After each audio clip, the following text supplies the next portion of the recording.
tell you a fact. It is a very true statement. That when people advertise and promote and encouraging people to buy things, people of wealth, there's no impact on them. It's people who don't have it that spend it and stimulate the economy.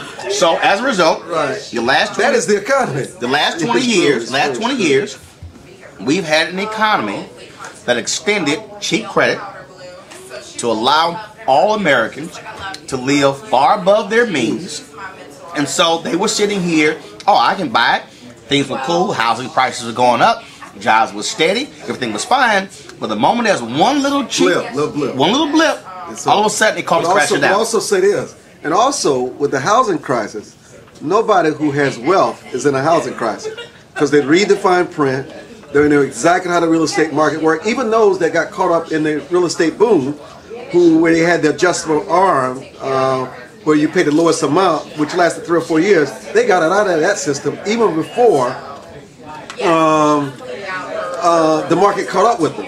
Yeah, but those people were not in the subprime loan category anyway. But even if they're in the subprime category, they know exactly what they're doing. And they know how to take advantage of the situation before the situation collapses them. It's the people who had no idea what they were thinking of. They actually thought buying real estate, they could become rich. They were flipping these properties and got flipped. And that's where we go. That's where we come back to how our system is devised.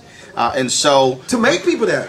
To become that. So we can sit here, and dance all around this sort of stuff. Our system is based upon that. Okay? Check cashing companies they know exactly what they're doing. And so every time we have this economic conversation, I love listening to these economists talk because most of this stuff is not even real world. Okay? None of it is really what's happening in terms of on the ground. It's just very basic fundamentals. And so when people in DC are saying, well, we got to get America's back to working. This is very basic.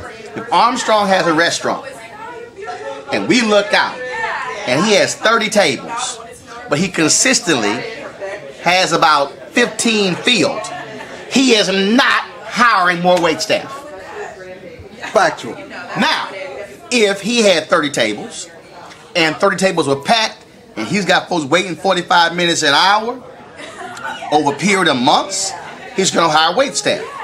If his customers don't have the money to come eat 3 times a month, now they're coming 0 times a month, you don't have demand, so you're not going to hire anybody.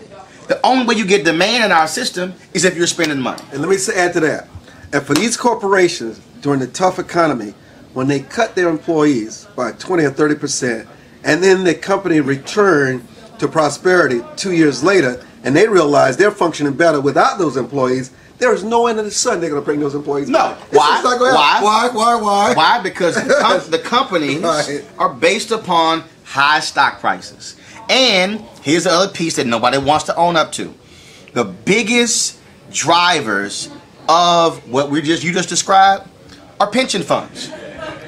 Now, people out there who are teachers and police officers and firefighters, people who are state employees, city employees, county employees, they're sitting here saying, man, this economy is tough. But guess what? They want to see a fat pension. So who is one of the biggest drivers of this? California Retired Teachers Pension Fund, the New York Pension Fund, of all of those municipal workers. And so they are the ones who are able to invest billions into publicly traded companies. And so those CEOs are saying, I need to satisfy these folks who own 8% of my company. Now let me come back to this. And what the Occupy Wall Street people should really be protesting is how the government allowed their 401ks and their pension plans to almost disappear. Now, last week, let's talk on it. This is not staged. Last week on the show, we had Ellen Schwartz, who wrote the book Retirement Heist.